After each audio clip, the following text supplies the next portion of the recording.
são a compulsão, tolerância, se apresenta síndrome de abstinência, são 7 critérios, e aí preenchendo esses critérios a gente vê se o indivíduo é dependente ou não, e avalia o grau de gravidade da dependência dele. Além disso, como é uma doença multifatorial, a gente observa todo o envolvimento social que se justifica ou não uma internação. Então, assim, às vezes é um morador de rua, então ele tem que ser internado, porque ele não tem casa. Não justifica, porque às vezes na rua ele está mais protegido do que dentro de algumas clínicas aí que a gente conhece. Então, dependendo, vale a pena ficar na rua. Então a gente vê, por exemplo, essa questão do entorno. Às vezes a gente faz uma internação curta de 1, 2 meses, simplesmente para retirar esse indivíduo da família. Então, às vezes a gente faz isso para retirar ele daquela labareda que ele está envolvido do uso de crack ali. Né? Então, às vezes não é só a família, às vezes é tudo. Então, às vezes a gente faz somente essa retirada. Ele não preenche critérios clínicos para internação, às vezes ele não preenche critérios de dependência para internação, mas ele está num movimento que é impossível que ele saia. Então, aí a gente tem que tirar ele de lá. Esse é um fator que justifica também a internação. Mas basicamente os critérios são assim, pela experiência. A gente observa um resultado em pessoas, vamos dizer assim, a psiquiatria é muito do afeto. Então a gente é difícil estipular, fazer guideline, fazer como é que se diz? Protocolos. Né? Protocolos. Fazer protocolo para internação, fazer protocolo para psiquiatria. Isso é uma ideia que, na minha concepção, nasce totalmente morta. Isso é um absurdo, assim, brutal. É um negócio que não tem cabimento. Fazer um protocolo para depressão, por exemplo. Como é que você vai avaliar a depressão do indivíduo se ele é diferente do outro? A pergunta é a mesma? Não, cada um é diferente. Então não tem como fazer um protocolo para isso também, não. Se existe, não é funcional. E se é aplicado aplicado erradamente. Então, assim, o tratamento é individualizado. Esse acho que é o primeiro de tudo. Sendo individualizado, esse indivíduo precisa de internação naquele momento. Então, basicamente é assim. A questão de um centro de tratamento, acho que essa que é a ideia, né, de fazer um centro de tratamento, eu acho extremamente válida, eu acho muito bacana que a gente possa contar com isso.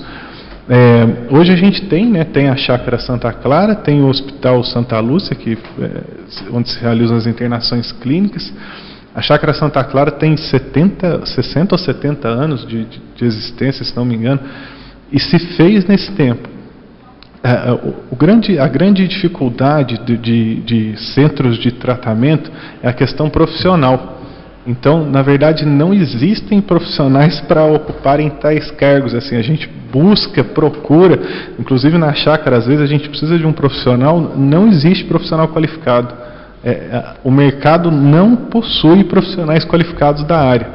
Então, eu acho que seria ótimo, eu acho que assim, seria uma coisa muito bacana mesmo, se a gente conseguisse achar esses profissionais, fazer um centro de tratamento integrado com os profissionais capacitados para tal. E outra coisa também que acho que é uma dificuldade é o custo, porque o custo de um centro de tratamento ele é muito alto, por conta da especialização dos profissionais e do custo desses profissionais e o custo operacional. É um custo operacional muito grande. Então, assim, um centro de tratamento, a chácara, por exemplo, a média de custo por interno é de R$ 1.200 por mês. Então, isso custa basicamente R$ 1.200, sendo que trabalha de uma maneira extremamente enxuta e só está aberta até o momento porque recebe inúmeras doações, porque senão não funcionaria. Só com o dinheiro que recebe, tudo não funciona. Então, assim, e lá existe um padrão de funcionamento comunidade terapêutica, que seria 10% aí do que necessita uma clínica.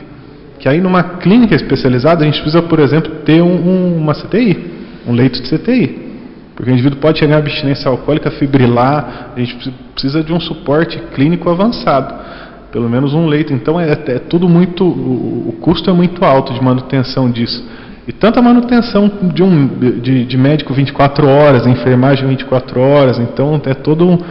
Mas eu acho extremamente interessante.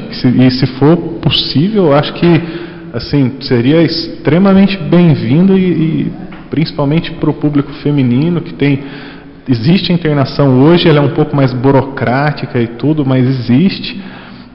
Mas eu acho que seria extremamente bem-vindo. Santa Clara atende mulher? Não, Santa Clara é só internação masculina. A internação feminina hoje é feita no Santa Lúcia e ela retorna para o nosso acompanhamento. Se for necessário, a gente faz a internação em comunidade e às vezes em clínica psiquiátrica pelo SUS Fácil. Hoje o CAPS, eu vejo ele funcionando muito bem. Assim, é um aparato público que funciona aos princípios de um particular. Assim, eu já trabalhei em clínicas no Rio de Janeiro e em São Paulo, então eu conheço realidades assim bem diferentes financeiras. Então o que acontece? Aqui eu vejo o CAPS funcionando bem. Um exemplo bem... Não tem lista de espera? Não tem lista de espera. De chega e atendido. Eu estava até comentando que não foi nem com a Estela, foi com uma outra colega que estava falando que a paciente tinha me ligado no consultório, eu poderia atender ela em 15 dias. Eu atendo só pacientes particulares no consultório. E lá no CAPS a paciente chegou no mesmo dia, ela foi atendida. Falei, puxa vida, né? tá bem bacana o serviço aqui, não tem fila de espera, não tem... E na terça-feira, semana passada, né, Estela? Do quê? A moça que a gente fez a internação. Chegou e já... A moça chegou, era umas 9 horas da manhã, ela passou pelo acolhimento, 10 horas eu estava atendendo ela, 11 horas ela estava internada. Falei, olha... Então não está tendo, o que está tendo é assim, precisa orientar melhor, tipo, chegou, pediu ajuda, manda para o CAPS. As pessoas precisam criar essa cultura agora, ser educada para isso, porque elas não entendem assim, né? Então, indo lá, o que eu gostaria... Você terminou? Sim. O que eu gostaria de colocar é assim, que nós tivemos aí um período que eu chamo de stand-by, né? De 6 meses. Com essa história de ter que renovar os 90% dos funcionários, trouxe uma certa dificuldade aí. E agora que o pessoal dos concursos estão sendo contratados, eles vão ter que ser treinados para todas as ações. O bom, a única coisa boa que eu estou vendo é que o governo hoje ele tem seus recursos destinados a isso, aquilo, aquele outro, né? Então ele tem o recurso para o CAPS, ele tem recurso para determinadas internações, para o leito clínico, e hoje ele tem recurso para promoção social, e essa parceria está sendo bacana, porque o que a saúde não está podendo suprir, a promoção está tentando fazer. E a chegada desses profissionais novos, está tendo grupo de estudo, né, com uma certa frequência. Então, com o NASP, com os CAP, com os CREAS, com o CREA, com o CRAS, e meio que um matriciamento para que eles possam estar recebendo essas pessoas. Que na semana retrasada surgiu uma situação bastante complicada num bairro e eles acionam, né? Tipo assim, precisa para discussão de caso. E aí o médico nem precisou ir lá, ele veio nos procurar para ver qual seria o melhor procedimento, tal. Então está tendo esse movimento. Só que eu considero um trabalho de curto, médio e longo prazo, porque nós estamos começando do zero, né? Aquilo que tinha construído praticamente vai começar tudo de novo.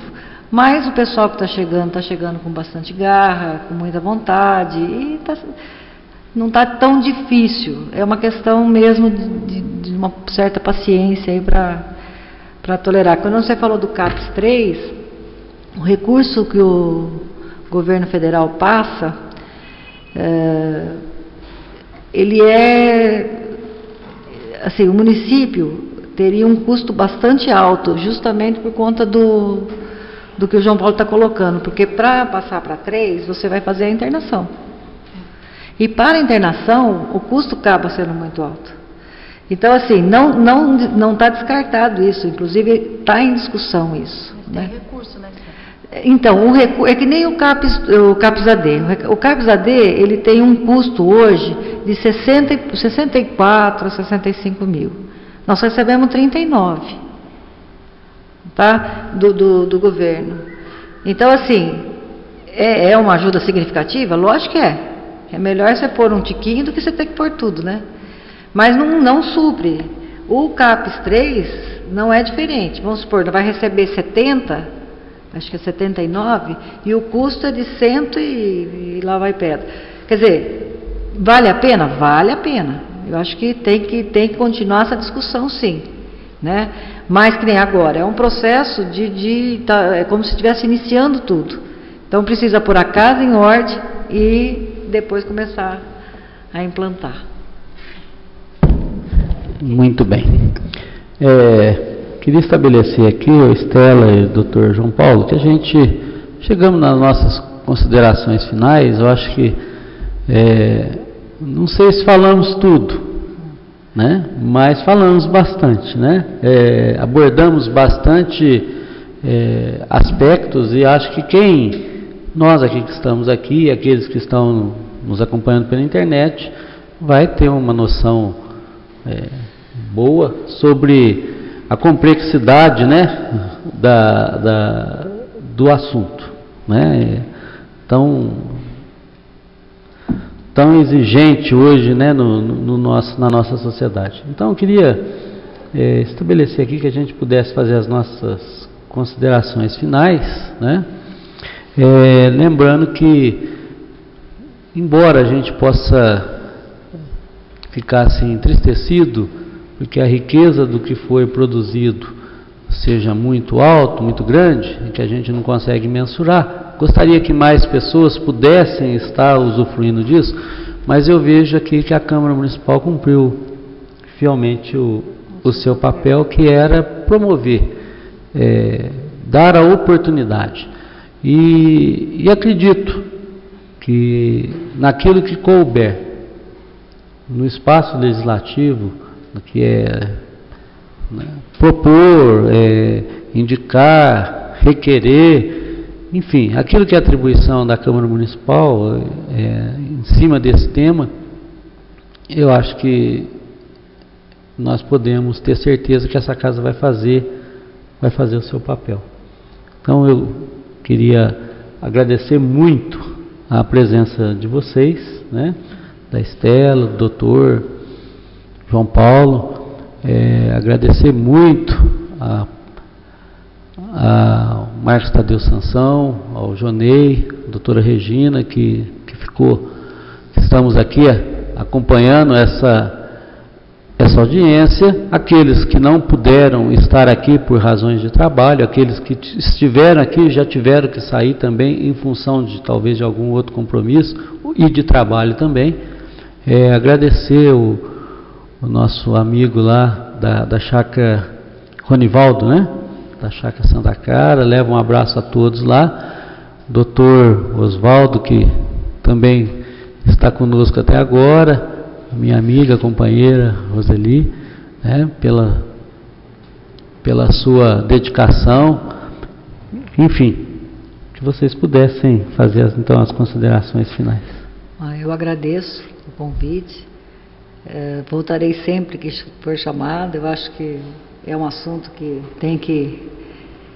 tem muito que discutir, né? Que nunca vai encerrar. Saio daqui triste pelo esvaziamento, mas feliz porque sempre vai chegar em algum lugar, né?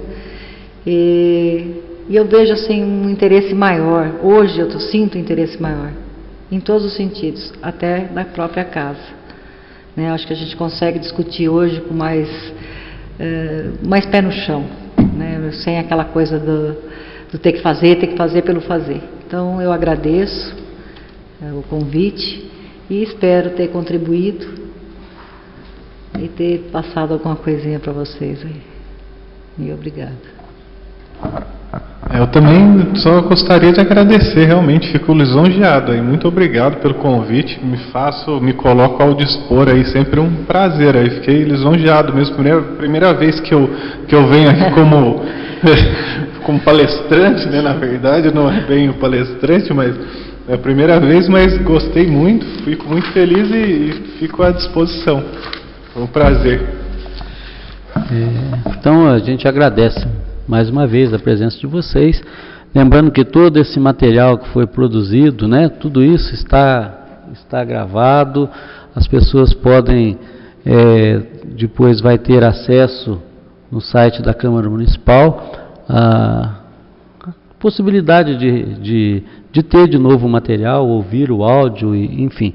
É um documento que está aqui, né? É uma coisa que essa audiência produziu, e eu tenho certeza que aquilo que vai ser melhor ainda vai ser a determinação da Câmara naquilo que couber, para que possa realmente fortalecer essas iniciativas e os trabalhos que já estão constituídos, né? Que é dentro desse tratamento que a gente viu aqui, que não é fácil.